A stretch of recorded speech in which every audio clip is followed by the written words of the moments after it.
Assalamualaikum. Welcome to the Medicos. I am Dr. Kenza and I am here to discuss the Clausen syndrome. So, first of all, we see the introduction. Clausen syndrome is a autosomal dominant disorder. ठीक है, हमारे पास क्या है कि Clausen क्या है, हमारे पास autosomal AD disorder है. ठीक है, autosomal dominant disorder है. और हमारे पास क्या है कि इसको दूसरा नाम क्या है कि ज़रूरी नहीं होता कि एग्ज़ाम में आपको जो है ना क्राउज़न सिंड्रोम के नाम से ही दिया जाए.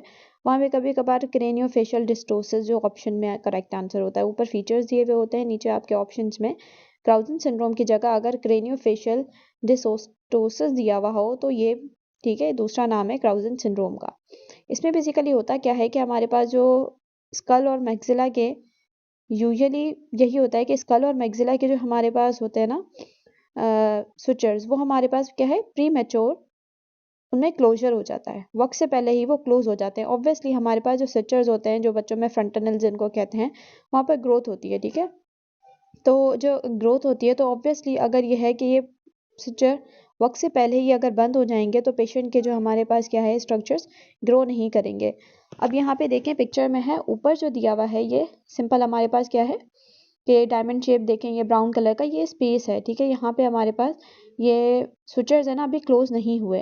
नीचे वाली वो हमारे पास नॉर्मल स्कल की पिक्चर है बच्चों के अंदर, और हमारे पास जो है जो नीचे वाली पिक्चर है उसमें हमारे पास दिखाया गया है कि हमारे पास कैसे प्री मैच्योर फ्यूजन हो गई है बोन्स की. तो क्राउज़न सिंड्रोम का जो हमारे पास स्कल है वो नीचे जो पिक्चर दी हुई है वो शो कर रहा है कि हमारे पास स्विचर जो है वो क्लोज हो चुके हैं. एग्जाम पॉइंट ऑफ व्यू से मोस्ट इम्पॉर्टेंट चीज़ है. सिनेरियो में अक्सर जो है हमसे यही फीचर्स ही दिए हुए होते हैं और कहते हैं कि आप डायग्नोज करें रेजिडेंसी के एग्ज़ाम के अकॉर्डिंग, या फिर जो है ना अंडर ग्रेजुएट लेवल पर FCPS के एग्ज़ाम में ये सिंड्रोम्स बहुत इंपॉर्टेंट है. तो आपको साइंस एंड सिम्टम्स ऑब्वियसली आप एक के याद करते हो, दूसरे के आप भूल जाते हो. ठीक है, तो हम इसको ना एक स्टोरी की तरह याद करते हैं ताकि हमें लॉन्ग टर्म में चीज़ें याद रहें.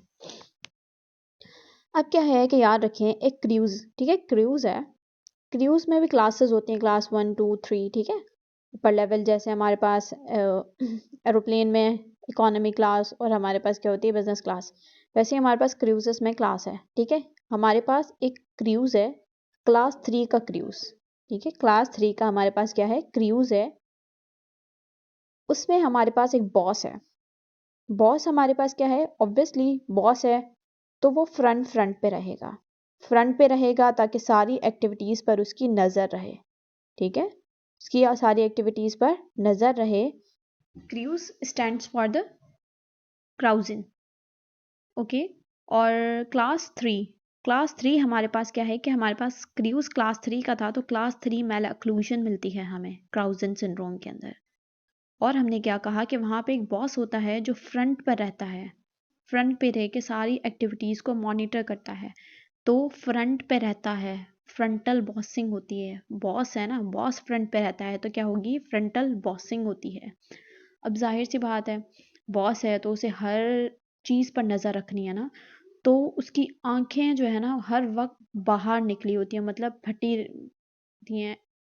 फटी नहीं, आप ऐसे कहें कि उसकी आंखें जो है ना बिल्कुल ऐसे बाहर की तरफ आ रही होती हैं ताकि उसकी हर एक चीज़ पर नज़र रहे. और दूर की चीज़ें, ऐसे नहीं कि सिर्फ करीब की चीज़ों पे ही उसकी नज़र हो. तो आंखें बाहर निकली होती हैं, proptosis. Okay, bulging of eyes. और अब जाहिर सी बात है, सारी एक्टिविटीज़ तो एक ऑफिस में या किसी सेंटर में तो हो नहीं रही होती, उसे दूर दूर तक जो है ना एक्टिविटीज़ को मॉनिटर करना होता है, चेक एंड बैलेंस रखना होता है. तो वो दूर दूर तक देख सके, इस वजह से उसकी आईज का डिस्टेंस जो है बिटवीन द आईज, उसका डिस्टेंस क्या है इंक्रीज हो जाता है. हाइपर टेलोरिज्म हो जाता है, वाइड सेपरेटेड आईज हो जाती हैं. उसकी आईज होती है ना वो वाइड सेपरेटेड हो जाती हैं ताकि वो दूर दूर तक देख सके चीज़ों को. सही है. अब यह है कि जाहिर सी बात है वो अगर वो बॉस है तो क्या करता है, वो सब पे अपना हुक्म चलाएगा, शाउट करेगा, सबको जो है ना ऑर्डर्स देगा.